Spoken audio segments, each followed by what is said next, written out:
Hi friends, welcome to ఇదొక angle. మాజీ మంత్రి, మాజీ ఎమ్మెల్యే రోజా గారు ప్రస్తుతం కనపడట్లేదు. ఒకసారి దాని గురించి చర్చిద్దాం. మనకు తెలుసు, రోజా గారిని వాళ్ళ పార్టీలో వాళ్ళు ఫైర్ బ్రాండ్ అని చెప్పుకుంటూ ఉంటారు. ఎందుకంటే ప్రత్యర్థి పార్టీల మీద, ప్రత్యర్థి పార్టీలకు సంబంధించిన నాయకుల మీద అద్దు అదుపు లేకుండా నోటుకొచ్చినట్లు మాట్లాడుతూ ఉంటుందని.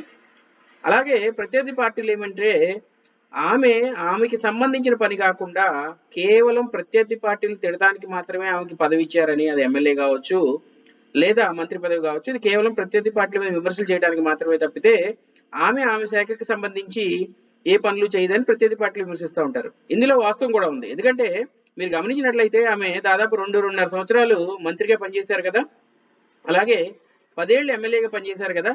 ఎమ్మెల్యేగా పనిచేసినప్పుడు కానీ, నగర నియోజకవర్గానికి కానీ, లేదా మంత్రిగా పనిచేసినప్పుడు ఆమె టూరిజం శాఖ మంత్రిగా పనిచేశారు. సో టూరిజం శాఖకి సంబంధించి ఆమె కొత్తగా తీసుకొచ్చిన ప్రాజెక్టులు కానీ, లేదా ఉన్న ప్రాజెక్టులు డెవలప్ చేయడం కానీ, లేదా ఏదైనా ఇబ్బందులు ఉంటే సరిదిద్దడం కానీ, దానికి సంబంధించిన అప్డేట్స్ ఇవ్వడానికి కూడా ఎప్పుడు కూడా ప్రెస్ మీట్లు పెట్టిన పాపని పోలేదు. ఆమె బయటికి వచ్చింది అంటే కేవలం పవన్ కళ్యాణ్ గారినో లేదా చంద్రబాబు నాయుడు గారినో తిడటానికి, లేదా ఇంకేదైనా వైఎస్ఆర్ కాంగ్రెస్ పార్టీ నాయకులకు సంబంధించి ఏదైనా సంఘటన జరిగితే డిఫెండ్ చేయడానికి. ఆమె గోరంట్ల మాధవ్ని కూడా, గోరంట్ల మాధవ్ తెలుసు కదా ఎంత నీచంగా దొరికిపోయాడో, అలాంటి గోరంట్ల మాధవ్ని కూడా డిఫెండ్ చేయడానికి బయటకు వచ్చిన క్యాండిడేట్. ఎప్పుడు కూడా ఏనాడు కూడా తన శాఖ సంబంధించి ఏనాడు కూడా ప్రెస్ మీట్ పెట్టిన పాపన పోలేదు.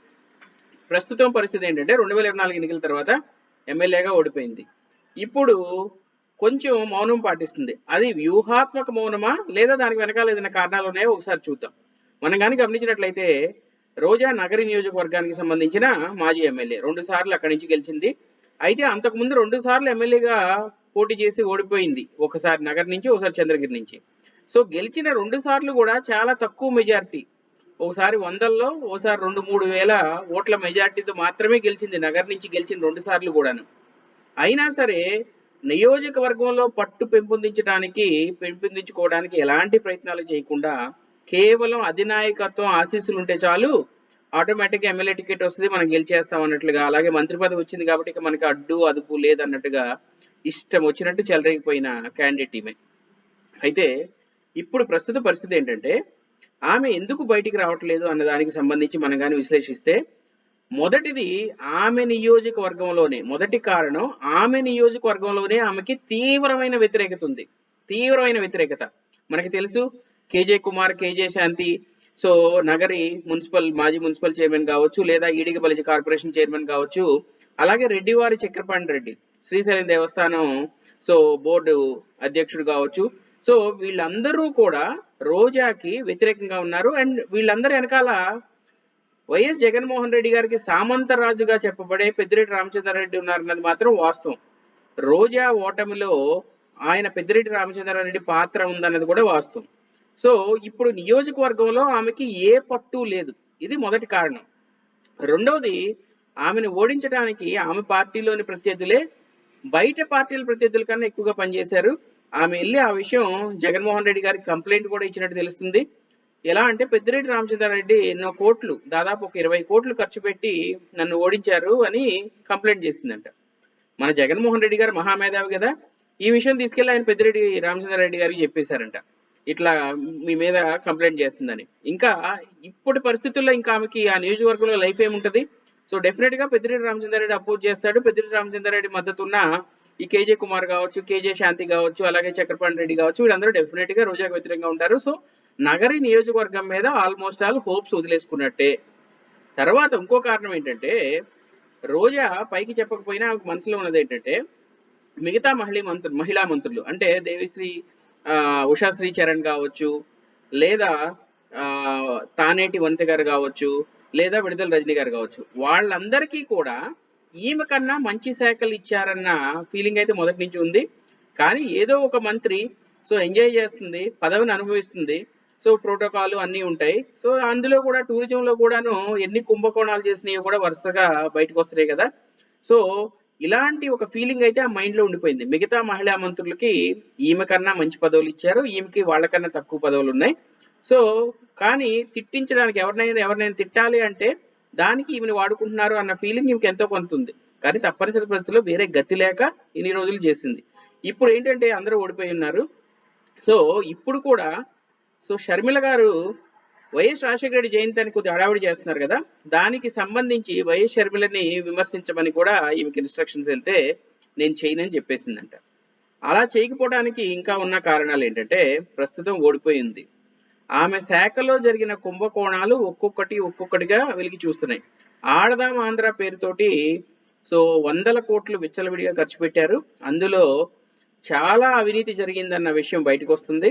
అలాగే టూరిజం శాఖలో పులివెందుల్లో దగ్గర దగ్గర 30-40 కోట్లతోటి ఒక 4 స్టార్ హోటల్ లేదా 5 స్టార్ హోటల్లో అరేంజ్ చేయడానికి గాను ఆమె ఫండ్స్ అన్ని ఖర్చు పెట్టింది.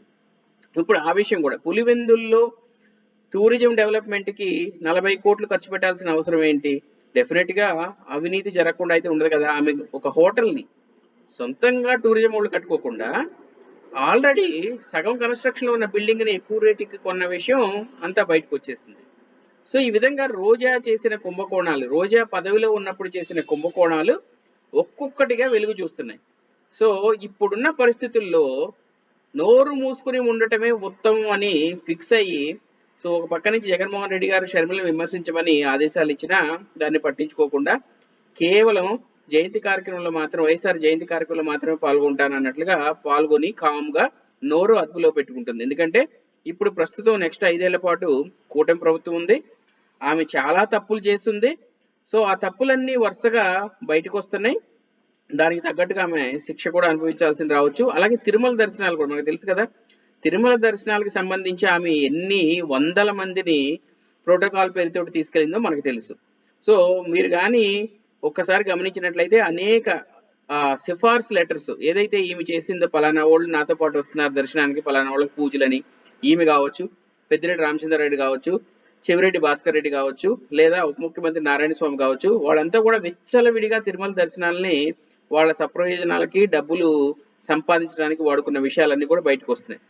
ఇవన్నీ కూడా విజిలెన్స్ ఇవన్నీ కూడా ఎంక్వైరీ చేస్తే మొత్తానికి ఈమె పూర్తిగా ఇరుక్కుపోయే పరిస్థితి. అందుకని ఎందుకు వచ్చిన గొడవ అని కామ్గా ఊరుకుంటుంది. అందుకనే ఏమీ మాట్లాడకుండా వీలైనంత వరకు కంట్రోల్లో ఉంటుంది. అలా అని ఈమె పూర్తిగా ఇలాగే కంట్రోల్లో ఉంటుందంటే అలా అని చెప్పలేము. జనరల్గా ఏదైనా బిస్కెట్ పడితే ఆటోమేటిక్గా ఆమె పాత లక్షణం చెప్తారు కదా, తిరిగే కాలు తిట్టే నోరు ఊరుకోవని. ఈమె డెఫినెట్గా ఈమె నోటికి ఆ తిట్టే నోరు అన్నదే కరెక్ట్గా వర్తిస్తుంది. అందుకని ఆమె కాముగా ఉంటుందని అయితే మనం అయితే అనుకోకర్లా.